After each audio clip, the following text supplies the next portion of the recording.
We are in the process of creating a course that almost comes after where we do a course on BI and advanced analytics, and then we lead into data storytelling with Yule after that. So if any of you have interest, we're talking to some of the banks at the moment. They're very keen to start with a small group of people, and then we'll take it from there. So that's we're busy working on that product right now, and hopefully, or the training product, and hopefully we can share that with you in later days.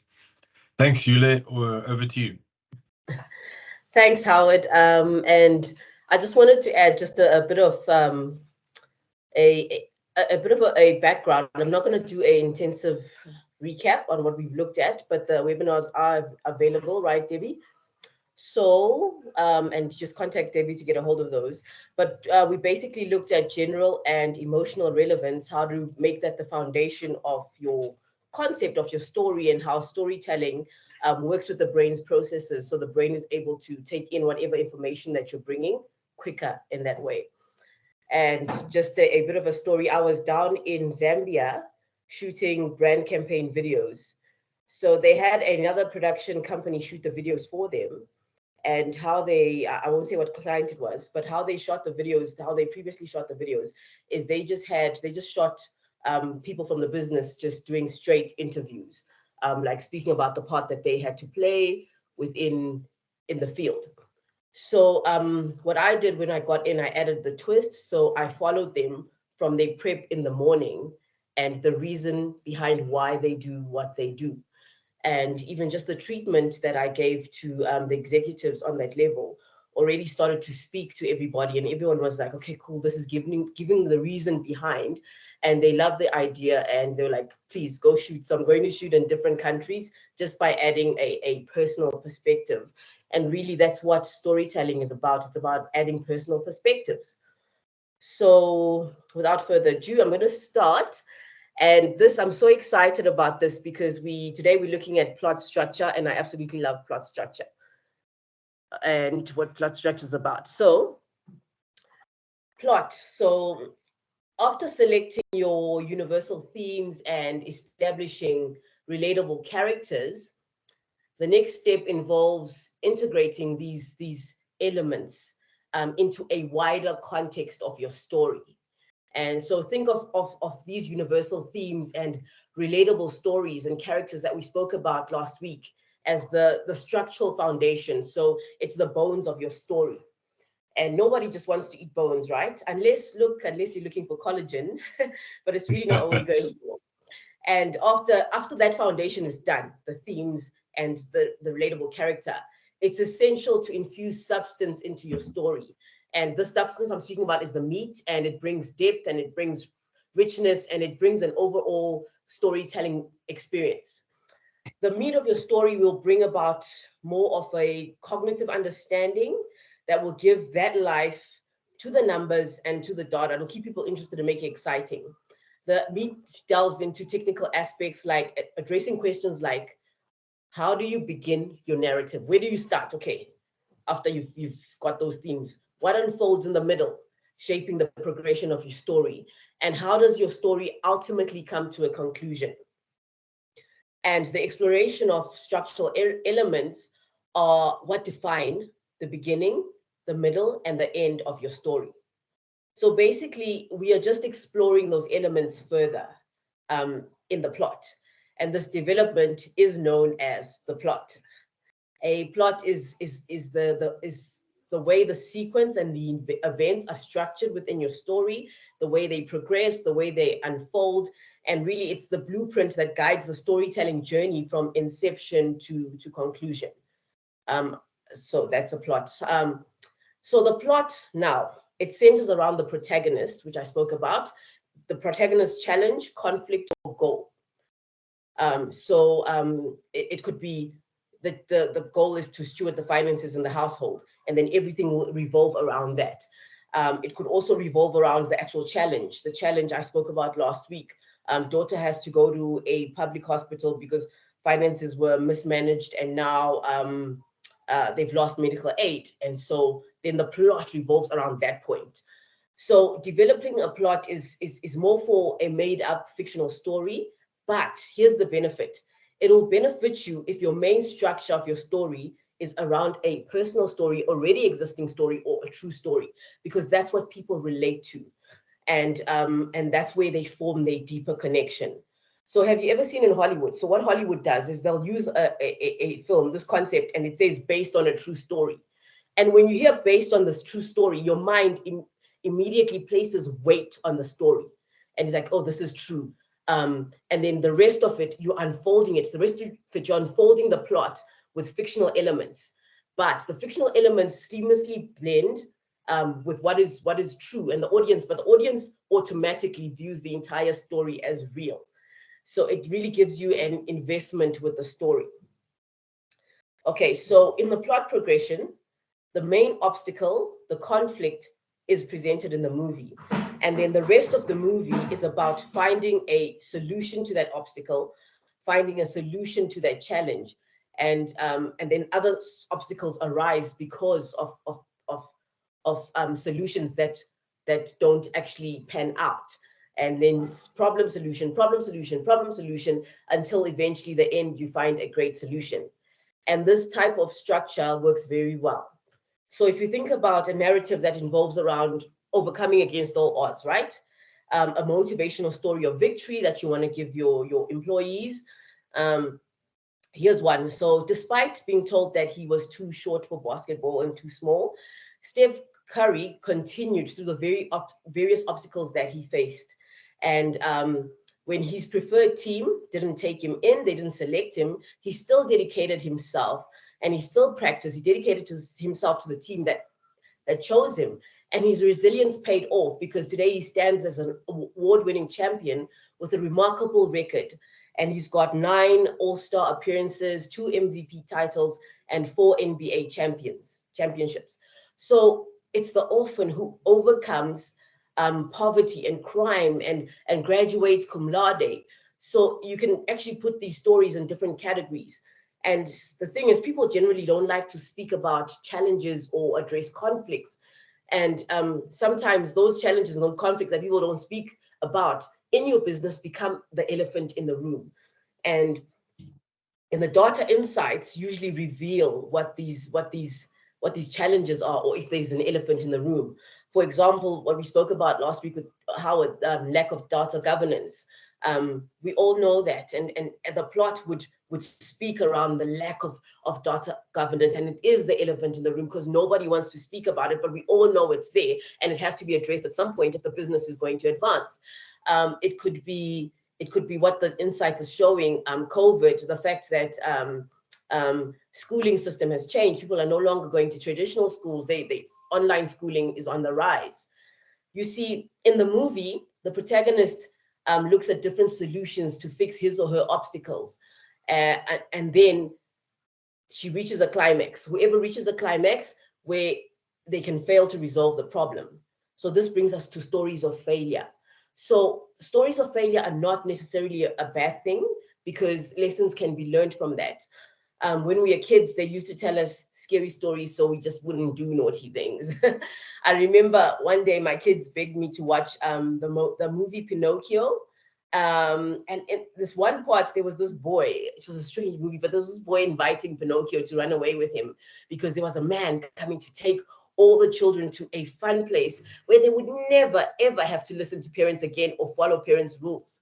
And it was exciting. So Pinocchio waited for this boy on the road. The boy joined him, and this man showed up with a carriage packed with kids eagerly excited.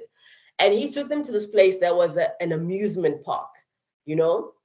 And I mean, they could do anything. There was no one telling them anything. They ate when they wanted to eat. They played, they slept whatever time they wanted to sleep. They were having so much fun without parents constantly on their case. And so they all went to bed at different times. But when they awoke the next morning, they had all grown a pair of animal ears. So eventually they all turned into donkeys. And the man sold the donkeys. And that time my boy looked at me and he whispered in a soft, sober tone, we must listen to mommy and daddy. And that's what he got from that. And for that moment, the protagonist had failed, but the protagonist has won the lesson because it left a powerful message. And stories that have lessons learned leave this message. Some business comms require you to highlight villains. So I haven't focused on villains, but villain is an antagonist for the story. So in a plot that the protagonist goals and antagonist goals, the villain's goals, are always in direct opposition to each other. So I also spoke about reference the movie Taken. So his goal is that he needs to rescue his daughter. The villain's goal is that no, he needs to sell the daughter into trafficking. And this makes for an exciting story as we see the journey of obstacle solution to rescue the daughter. And then this solution creates a pattern. And this is the pattern that the plot unfolds and it ultimately reaches a climax. So I'm going to speak about this climax. The antagonist story is also used in stories against to start like corruption, if there's corruption in the business. For example, prior to submitting a bid, one of the suppliers offers a kickback to one of the customer's procurement managers, asking for information on bids that have already been submitted by other suppliers. So he just wants to know what did they submit. The villain is the competing supplier. His goal is to seek an unfair advantage or insight of bids which have already been submitted. And the procurement manager is the hero, and his goal is to do his job, which is to put out a tender and act in line with regulatory company policy. And so their goals are in direct opposition, right? But the procurement manager also has another personal goal. He doesn't have enough money to pay for his son's varsity fees. So he could look at this kickback and be like, let me take it because then I'll be able to pay for my son's varsity fees. But then he chooses not to. He refuses. He refuses for various reasons because it's not in his moral code. Also, it violates business principles. It violates the law of the country, and he could actually get arrested. And if he's arrested, what good is he to his children anyway? So he refuses to do it. And so with stories like that, with the villain, you can definitely show the other side of what happens if you go if you go in that direction. Um, yeah, so but at the end of the day, he finds another solution. So you give a way out, and the other solution is maybe to rework the family budget. So maybe he doesn't go to varsity full time, but he does long distance studies. So storytelling allows you to be able to put different solutions in place into the people's minds. General and emotional relevance also allows us to do that.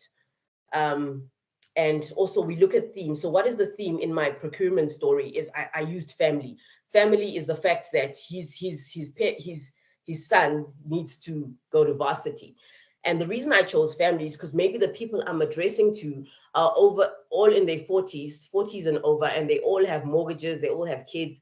So you have to be also awake with what you choose. Okay, and the conflict must also be a conflict that resonates and is understandable to your audience or to the people, the listeners that you are speaking to. Because if if you're going to a business and you're trying to bring change, or you're trying to talk about a solution and people are resisting your solution, then you must know that you actually haven't outworked the communication effectively for people to actually understand and to cover all points and their reasoning to be able to speak why they think this and why they think that is. Because if people accepted everything, then there wouldn't be no client pain points. But people don't accept everything. There's resistance in a business, and it's our job as executives, as managers, to make sure we manage that resistance. And storytelling is a vehicle, an effective vehicle to manage that. And until people understand, they will always continually fight for justice.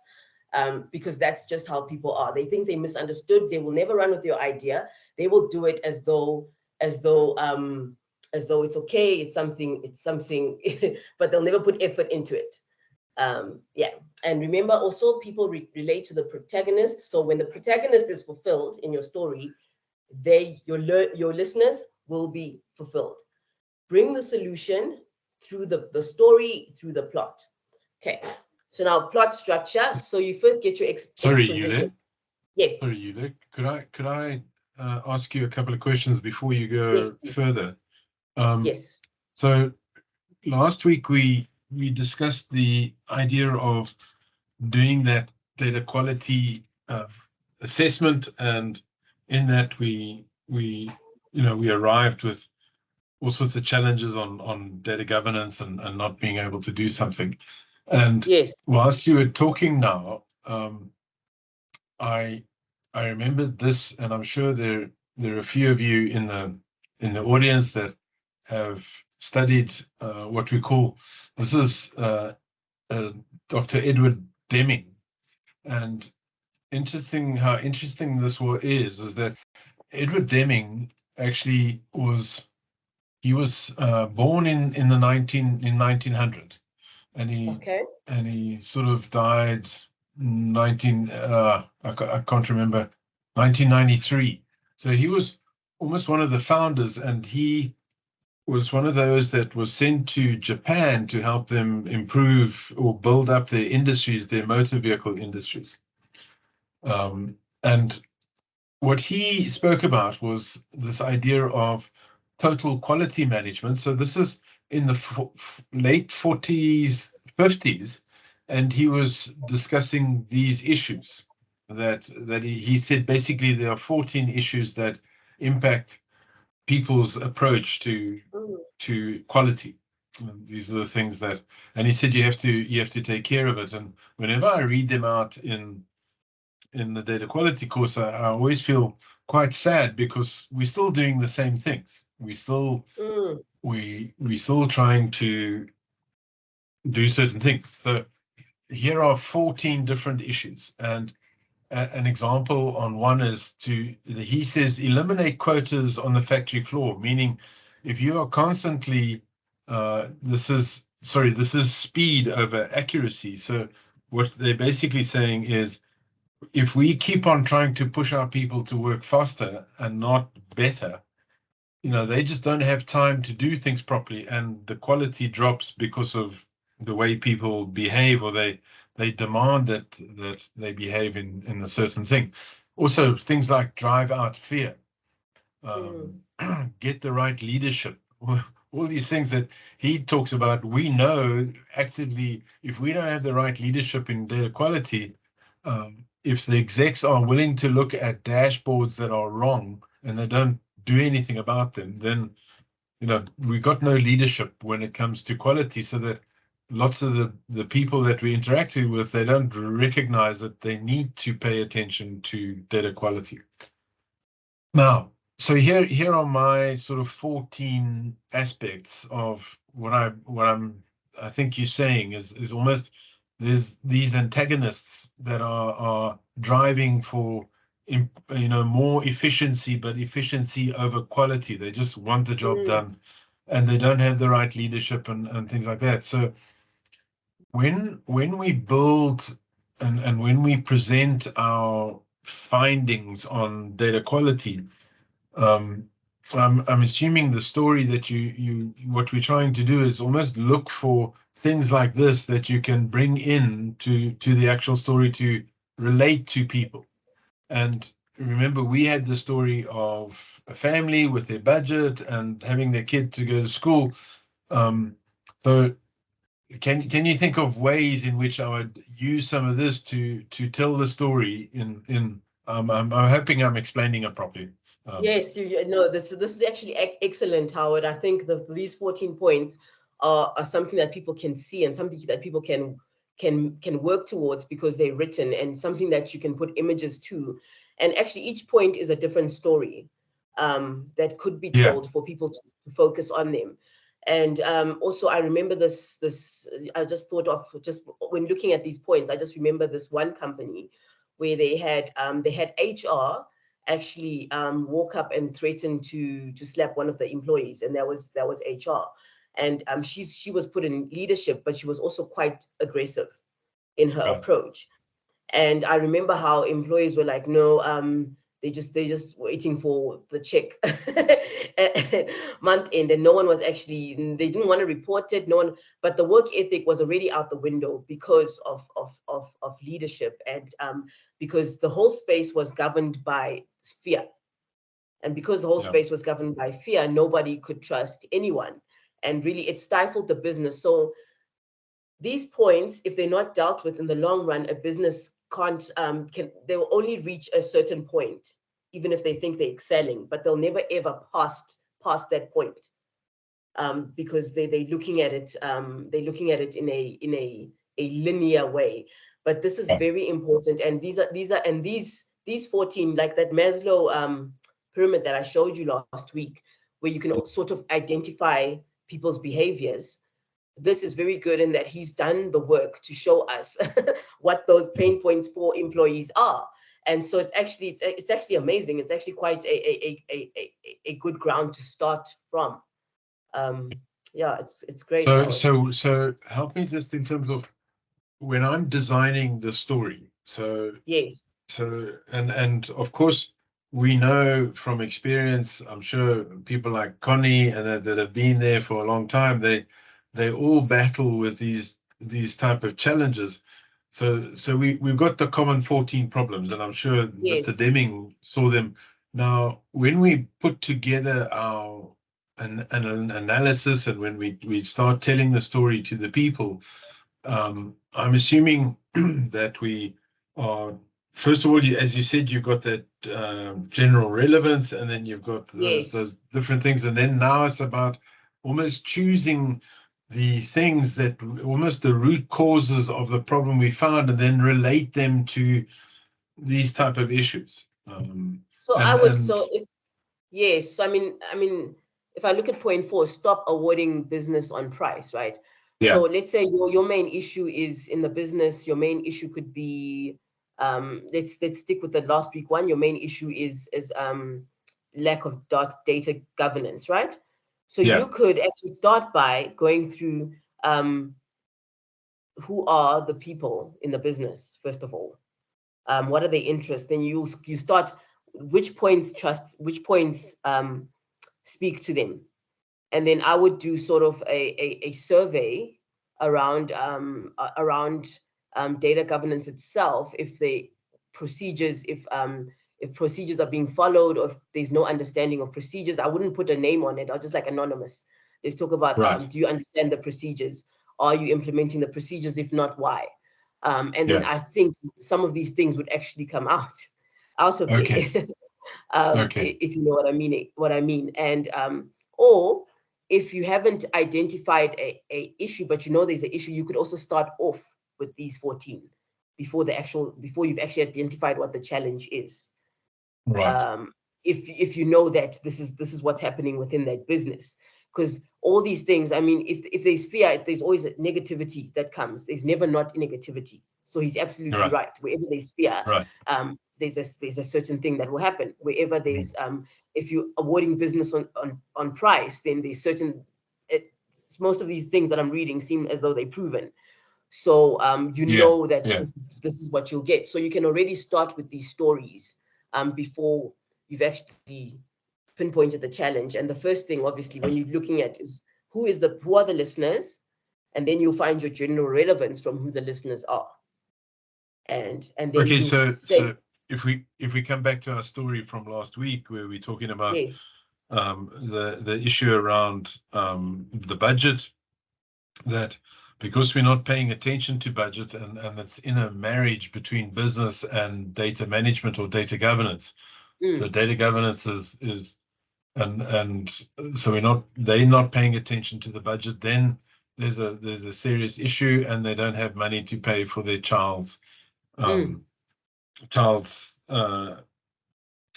operation. Now, so where I'm battling now, so I've got these points, and I can sort of find them, but how do I weave them into the story? And maybe, sort of, so I mean, as you started sharing that again, Howard, already point number 9 stuck out for me. Break down department barriers. So that those barriers that will lead to no communication for us to do the budget. You know what I mean? Barriers barriers that wouldn't. So So are they so so barriers? would this Yes. so would this be true? You'd almost go and look for in our story between husband and wife, you'd go and look for the normal issues, money being one of them, or Yes, communication, precisely. and then you'd link it to that issue, and then in some ways you need to be able to show them that it's relevant, that Yes. we So are experiencing these problems in our business. yes, I actually should have continued with my last week notes. I actually did do that. I broke down how how you would do Yeah, it. So within the husband and wife, I had a couple of issues. I had they could actually not be speaking about budget because one of them is fearful of confrontations. right, And fearful that because they've seen negative confrontations about money in the past, whether that's how they grew up, so they don't like confrontation, and so they don't want to get into the budget speech. And also I spoke about how it also could be seen, there's also a competitive element. I had a whole lot of them, but which right, also would, the ones then I pinpointed, and I'm like, you could also relate the same human type behavior, because it's human behavior and it just yeah, outplays itself in different departments. Now we in family, we at home, but at work, that same way that the person struggles at home outworks itself in the workplace. They just don't actually see it in a different way. The right, same fear right. they have at home is the same fear that will outplay itself in the workplace. So what is the main issue? You know, I don't know for those that are churchgoers, but they say like when before they choose a pastor, they look at how their home is, how their home is run, and that will tell them whether this person can be a leader or not. And it is quite true. And so often we put on our suits and we sort of transform into different, but these human characteristics, these human elements in our Mm, everyday lives are go with us into the business within the way we just sometimes we may not see it. It may be covered or underlying in a whole lot of things, but it's still the same thing. So you're right. quite right, Howard. You take from your personal story, and then you see, do these elements fit in the scenario? If they don't, it's okay. I mean, it's a Sure, trial and sure. error, but yeah. But I think Okay, this is excellent. right. Fantastic. Okay, so maybe just to ask, I know Di does a lot of data quality, and Di was very interested in your talk. Di, any comments from you in terms of are you seeing how we can weave this story together using Eulah's approach? Yeah, and yes, thank you, Howard. And definitely looking at Deming's 14 points. Um, Stop awarding business on price, or no, there's another one that I prefer. Eliminate slogans for zero defects, and Yeah, spinning a Mm, story around some of the issues that I find in the organization and relating that to real life experiences. So mm, almost forgetting the jargon and the stuff that we know. So forgetting this whole list and just taking something and translating that into real business terms to make it relate to their business and spinning the story around that. but if I'm correct in what Eulah, if I'm correct in what you're saying is we keeping this parallel story going, right? So we yes. telling the story between husband and wife, and I'm sure we would tell them that the wife is maybe IT and the husband is business, and then you'd sort of tell them the parallel stories, and then you'd show them how the communicate or how it's failed to look after their budget, and then the consequence of that, and then so you actually talking more at using the language of the story than you're using the language of the business, but you having to link the Yes, two and the together. reason for that is that in people's mental state, it's the story. Even though there is a veil between the story and them, there's still an Right, emotional attachment, but it's a safe place. You're not right, calling anybody out, and right, you're not. So it becomes a safe place for them to learn. If the space is not there for them to learn, they already start off with defenses. or why Right. this, why that, why that. And you just want a clean slate. That's all you want in their minds, Right. to be able to change mindsets. Because once you change a mindset, the person can do anything and they can flourish. But Yeah. it's tricky. That's why if you go to a psychologist as well, he doesn't give you the solution. He makes your own mind think of the solution, because then your mind has to be sold on the solution. Then everything will pan out. Then that thing you've been struggling with will suddenly be easy because you've put a different thought pattern. But if thought patterns don't change, then it's not effective. They'll hear you, even though they might agree with you. It doesn't mean the thought pattern will change. So what storytelling equips you with is changing patterns, because they take ownership of the story.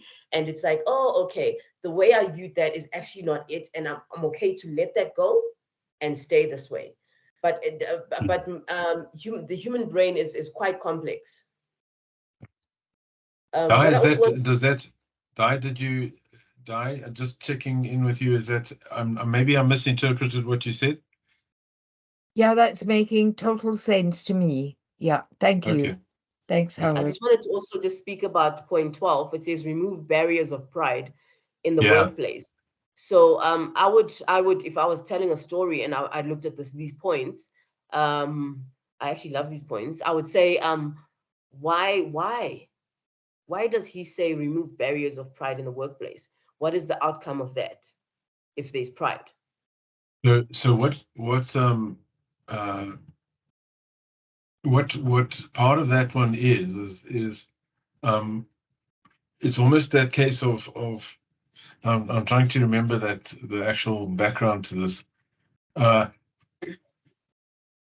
where sometimes it happens, especially the workers on the floor, they they don't have pride in the work they're doing. It's almost like what you were Okay. saying with that HR thing, is that they just want the payment at the end and they get out of there. So there's no, they're not enjoying, and they're not proud of the work they're doing. They're just surviving basically. Okay. So we almost build these like echelons of, those are the top, and then the guys at the bottom, they just bottom feeders type of scenario. Mm-hmm. And so they're not taking pride in the work that they're doing. So they're really just doing the thing and handing it down.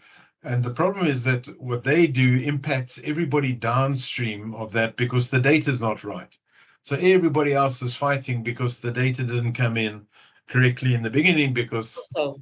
someone doesn't really care or understand the impact that what they're doing in terms of entering data. They're not seeing that impact. And also, it could be that they don't care because they see that you don't care. Yeah. And you That's that might, and leadership. Yeah. yes, and Yeah. as a leader, you actually might really care. But if you're Yes. not translating that to Yeah. them, it's going to come through like, so you'll be like, I don't understand when you get home. I care for them. I actually really do. It's Yeah. in your heart, but your heart is not something that people can see or feel. So they need to. So that's why it's important to put different things in measures, in different measures in, so people can, okay, cool, so what do we need to do? We need to, this whole year, this is our business ethos, is to make people feel like we care for them. What does that Yeah. look like on a daily basis? And then just who's going to implement that? It needs to be spoken about. Somebody has to implement that. And yes, it seems Right. like an extra job, but it needs to fall under somebody's portfolio. It's Right. very important for the rest of the running of the business. Okay. Fantastic. I just want to maybe pause there, and maybe anybody else. I know I had a session with Veronica this week, and we had three people that were basically saying it's just about a nightmare to get data governance working properly within the organization because of whatever the current culture was. So many people are fighting to get the right approach to data in within their organization, and there's this constant battle, and lots of people come away thinking, well, there's no ways that I'm going to change these people. And I think that's where the storytelling comes in, is where almost they may not be understanding the story until they're understanding the situation, until they hear a story in a parallel way. Yes, I think that's absolutely correct. Or even sometimes, because I mean, it depends how much, I'm gonna, lack of a better word, it depends how much damage has been done, but it would be a series of stories. Yeah. A series of stories to bring, and I'm not talking about damage in the business. I'm just talking about the world has changed. Right. It's not Right. like how it used to be. And so it's social media. It's the way we see things. Everything is quick, quick, quick. And Yeah. and so there's a lot of things that have changed our mindset. So it might be a series of messages that they will implement, and then they'll take an account after 3 months. What has changed after all these stories, and have people changed? And yeah, so that's the direction I would head with that. Okay. All right. Thanks, Yule. Sorry to interrupt. No. I'm thankful for that. And thank you for this. This is amazing. Okay, so are we just going to look at plot structure? And plot structure basically involves so stories. A plot is the beginning, the middle, and the end. So this is again after you've chosen your general relevance and your emotional relevance, your universal themes, and your protagonist. So when you've selected your protagonist, your protagonist is running parallel with the listeners, with whoever your audience is. So after that, then it's like, okay, so I've got my general relevance. I know that this is the theme I'm choosing, and I know that I want the protagonist to look like this. What now? So this is even before we've actually drafted the story of like the last week's story, before we've even gone um, problem with finances, then the daughter gets sick. So all that's not added yet. Now all we have on our sheet is universal themes and what the protagonist sort of looks like. And then we start with the plot structure.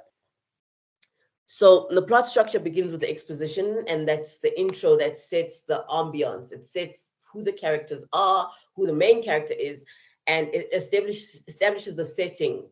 And this is where you begin to introduce your conflict. For example, Zimbabwe, Harare, 1984, mom and dad die in a crash. And then you get your rising action. This takes up most of the story. This is where you spark the audience's interest and propel the story forward.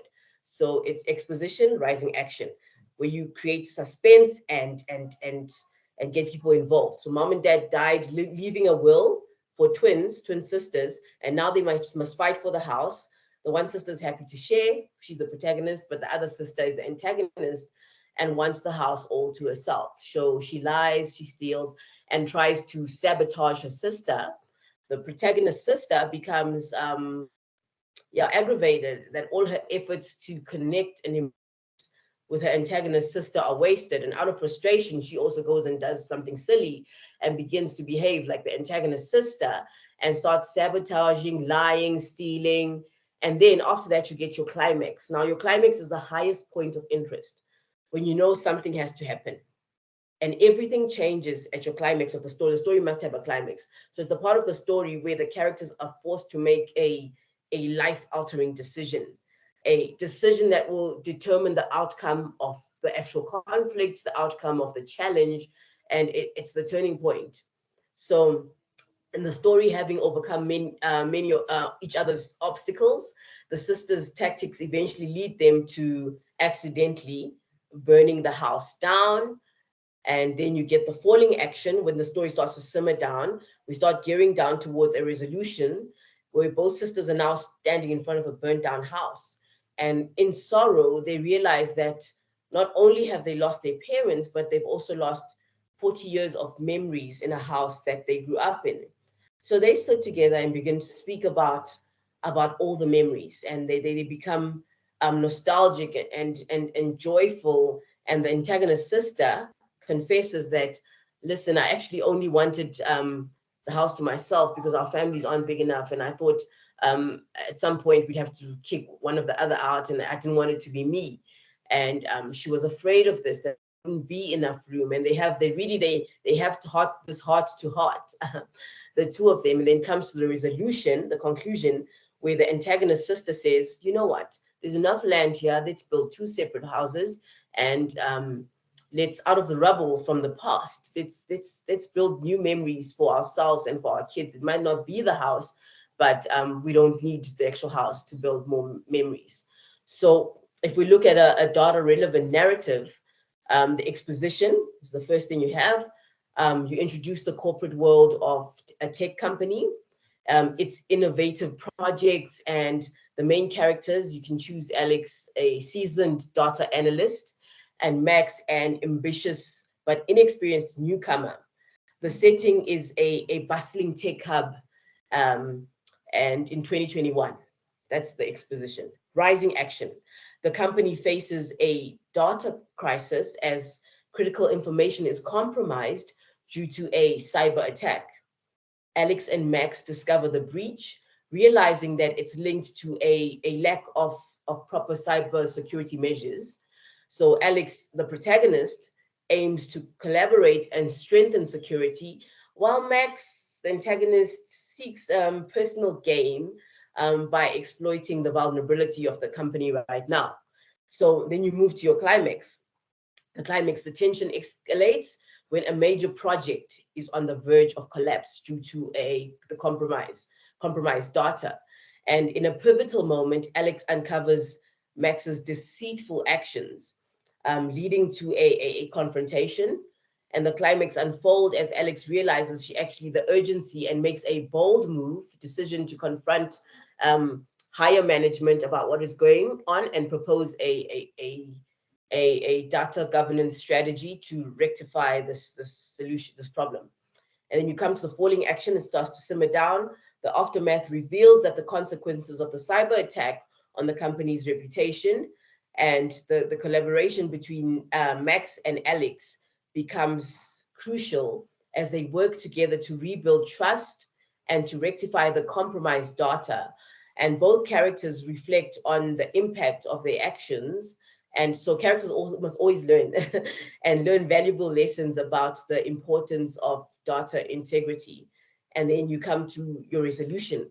The company implements a robust data governance framework, addressing the vulnerabilities exposed by the cyber attack. And Alex and Max now understanding the significance of teamwork and ethical data practice contributes to rebuilding the company's data infrastructure.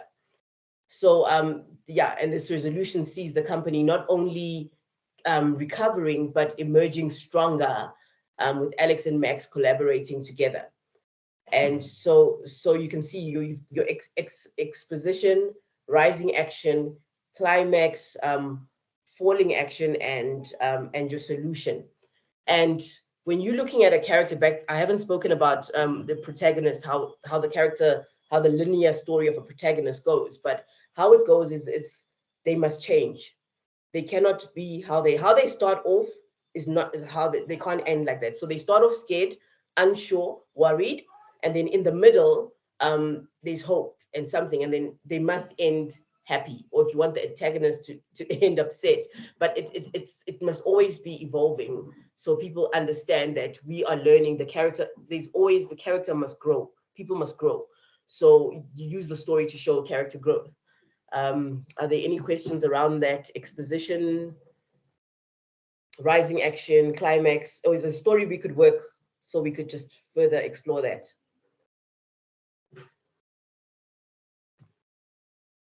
Anyone? Anyone have a simple story that we could break down? Or Howard, would you like to work your IT and business story, but with a completely different story now? Yeah.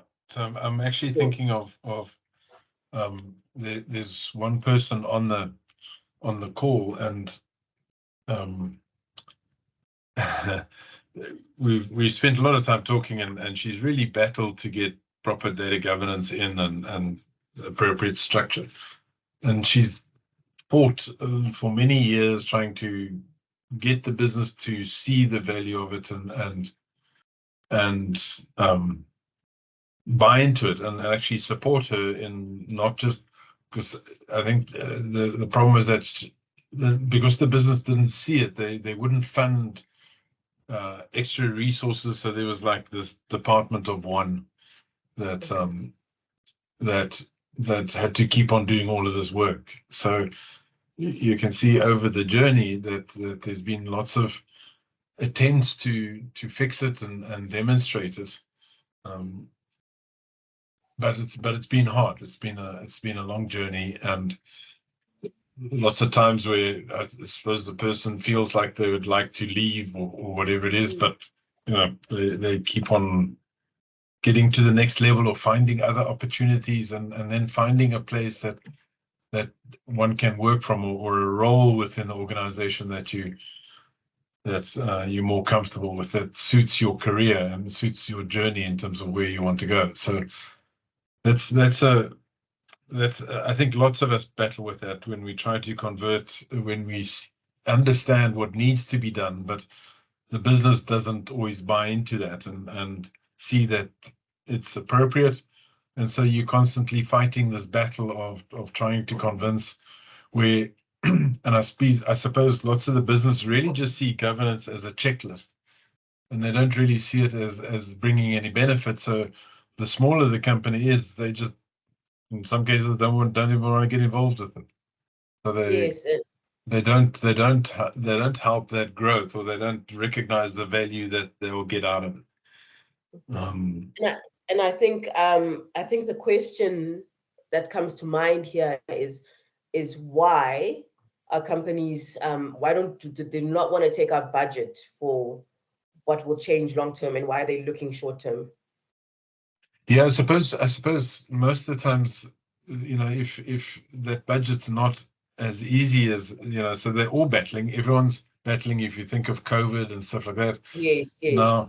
Now, why should I go and spend money on this when I've got other things to look at? So I always tell the story of, yeah, I worked for a company called Intercape, and that was the where they transport people.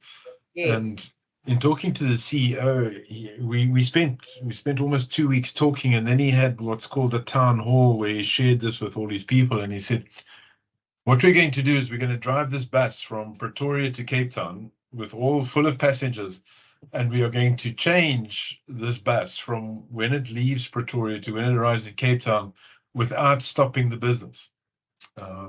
So he said we're gonna change the brakes, we're gonna change the structure, he went through this whole thing, and of course all the drivers are saying, are you crazy? Normally what we have to do is stop the bus, and lots of times that's what business feel that we are doing to them, is we're telling them to stop the bus, and they just can't stop the bus.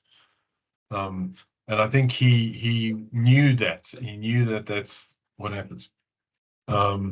So and one of the messages, one of the things that he shared with me was, with them, is a case of, are you aware of the fact that the better the brakes are, the faster you can go? And make up for all that. Yeah. Yeah. So if you can keep going as fast as you can to as close to the bend as possible, then you're not braking because your brakes are bad. You're not braking, sort of 300-400 meters up. You're braking 50 meters. So that was the story that he told, and I liked that story, how he related to his own people. So that was that. I don't know if we can how we fit that story into it. Yeah. I recall at the company, a talent agency again, and I think the overriding emotion here is fear. Yeah, For the person that's making these decisions. They're obviously governed by fear. They can't just stop the bus, because, like I said, these actors were not booking jobs. And when you looked at other agencies, all the agencies you'd come, it's the same agencies that are booking the jobs, And I yeah, mean, there was, if you looked at at the data, there was a lot of reasons for that. I mean, one of them could be she didn't hire actors directly from film school that are already trained. So a solution that I brought into the table would be like, let's train them. Let's train them, and start classes on Saturday. So they go, and they know there's not enough time for that. We just have to get them booked. We can't get them booked yeah, because they're not going to book. They don't know how to act, because even when they send you send self tapes, you'll get the script, you send even videos. Even when I saw some of the videos, I thought to myself, no, please, we urgently need to do training. And then in the long run, we'd reap that, but no one wants to stop the boats and stop the bus. So basically it's out of fear. And so my storytelling story needs to speak to that fear.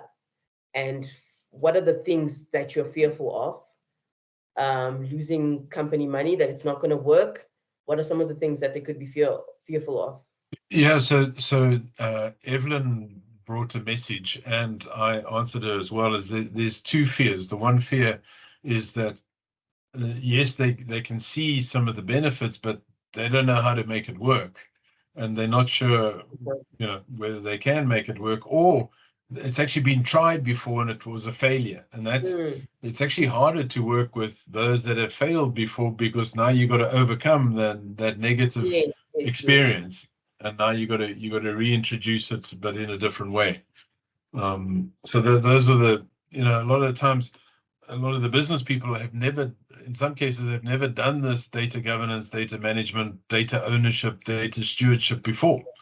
Now we're saying, well, now you have to do it, and for them, they've actually got to cross this chasm of how do they do it, and can they do it, and are they able to contribute where they need to. Yeah, and it sounds to me like they also need stories that are rich with testimony. Testimonials from people. So their stories can't go hand in hand without testimonies, because they need to know that it worked for someone. Right. That's why you get some of those weight loss commercials Yeah. or those, it's testimony after testimony, and somebody, Yeah. some along the line will like, okay, it looks like it's working. So they need that reassurance that it's going to work. But also I think they need a timeline. Then they'll find security around that. So it's fear, it's lack of security. Who's going to make it happen? How is it going to happen? Who's checking up on it? So it's all these things that they would be thinking about.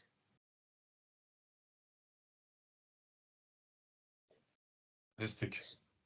So can you think of so what story would you tell there? And I suppose, I'm fortunate in a way that I've been in many of these companies that have battled, and we're able to turn it around. We're able to work with one or two people and find the value that they've got in doing that. To give you one example of, we have this thing where we believe our business people must do data modeling. Okay. Now, lots of people say, a lot of our technical people don't know how to do data modeling. So how do we get the business people to do data modeling? And I have a story of with one customer I worked in, where one of the data stewards came to me and he said, Howard, I'm really interested in this data modeling thing. Can you help me?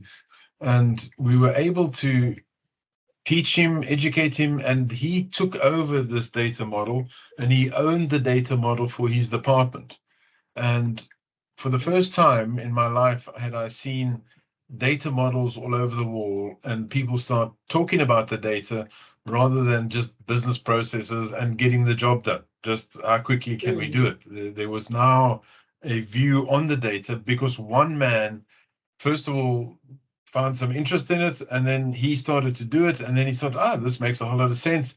And he brought a lot of that knowledge, and he was able to create a model that people could understand, business people could understand.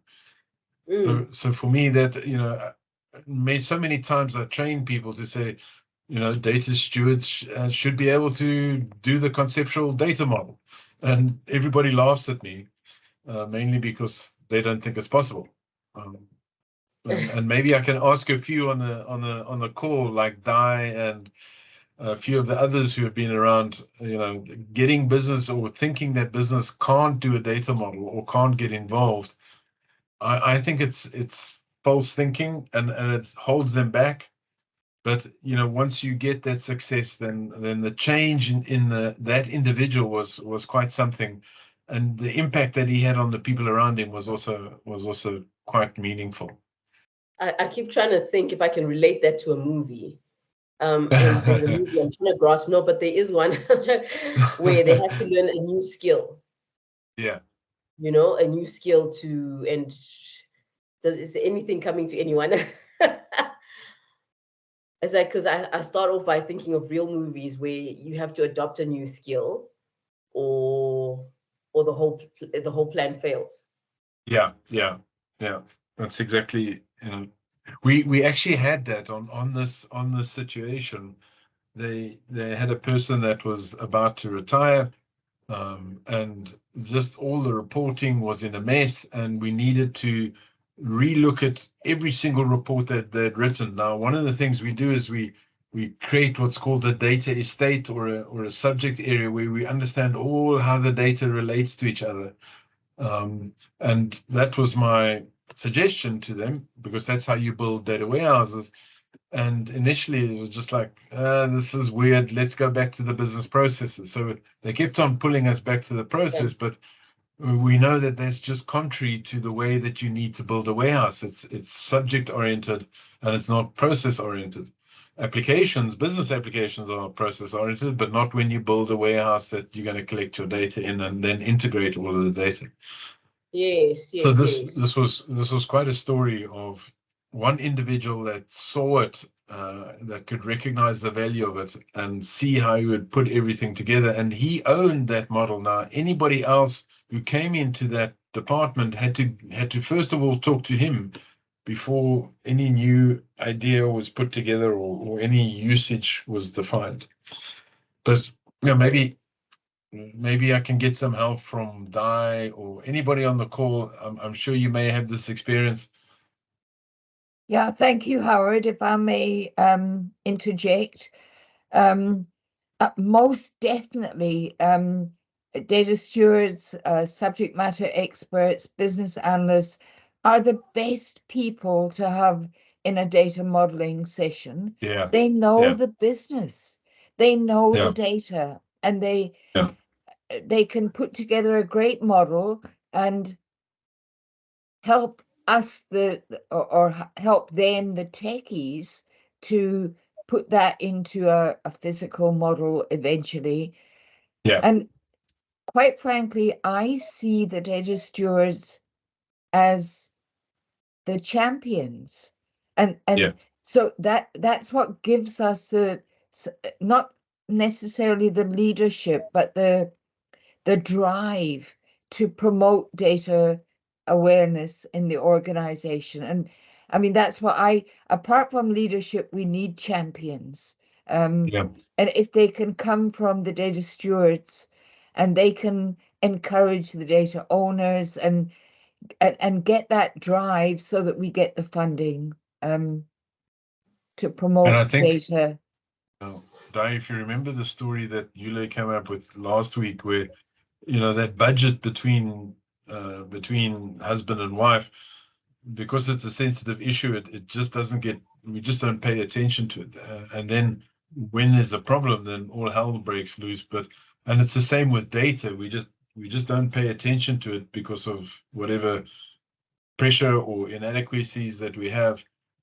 Maybe we don't understand how to do it. But as soon as you lift it up and it becomes transparent, then you can start dealing with the issues. But if it sits underneath, then it disappears. And I think, thank you for that, Howard and Di. So I think for me, I would say, okay, what's the universal theme around what we're saying now? And I mean, the champions is what stuck out, and a leadership Yeah, as a theme, and running with those two themes, and then finding a protagonist for that, and looking. You can even look at history. I mean, so I also do a lot of Google. I'll Google, like, what is a champion, and then I'll look at sports champions. Then I'll look at Greek champions. Then I'll look at warrior champions, from back in the days, and find what ties them together, what makes someone want to be a champion. Because it is a theme that is also innate in some people. They want to be those champions, and those are the people that you really want to speak to become those champions. And I mean, we're not even talking about business incentives yet for doing the extra work. We're sure, talking about sure. the incentive within the value within themselves, the fulfillment. We're talking about an emotional fulfillment. And if you can speak to those people emotionally, because it's already a desire within them for whatever backstory and reason from how they've grown up, those are the people that will run with it. So I would do a story around champions, just to bring the right people forward. Because if it's a thing that doesn't speak to them, some people will put up their hands and they'll lose heart, and then they'll fall away after maybe a month or so. They'll start, and it's not a passion, it's not a desire. You want to speak to the right crowd, you want to speak to the champions. Your story must be very, very specific in this case. Usually I say make it general, but on this one, don't make it general. You can be specific about who you want to talk to, because those are the people that you can spend time investing in, and it won't be wasted, and they won't let you down. Okay. Fantastic. Yeah, agreed, Yule. I'm glad you mentioned the word passion, because that's what championship is about. It's about being passionate about the data and wanting to drive it in the organization, and maybe helping you to create that awareness in the organization. Thank you. Thank you. Are there Fantastic. any other questions? Anything else? Anybody else? Okay. Thank you very much. But I mean, you've seen the basic skeleton on how to lay your story out. Yeah. And what I will do is I'll actually summarize that, and I'll try to do a write-up on how these match. I'll do a write-up and I'll send it to you, Yule, and then we'll put it forward. Yeah, and you can just practice. Just put exposition, rising action, climax, and the more you practice, the better you get. But even if you're starting off, it will work out, because the story does the work for you. Even if it's not like excellent, it will still be a story that will touch people on a cognitive level. So just be encouraged. You might think it's, this story is not really, but if you put all the digits there, it will do its job. And it's not the look of seeing people in the room and they're smiling, or they look like they're paying attention. No, their brain is already involved, whether they will it or not. It's just the way the brain works. So you won't see the effects. Sometimes you might, but you won't see the effects when you tell your story. You might only see it later on, because the brain's taken it in. Fantastic. Thank you, Yule. Thank you, Howard. Thanks, everybody. Thank you. Thanks so much. All right. Thank you. Bye. Bye, Debs.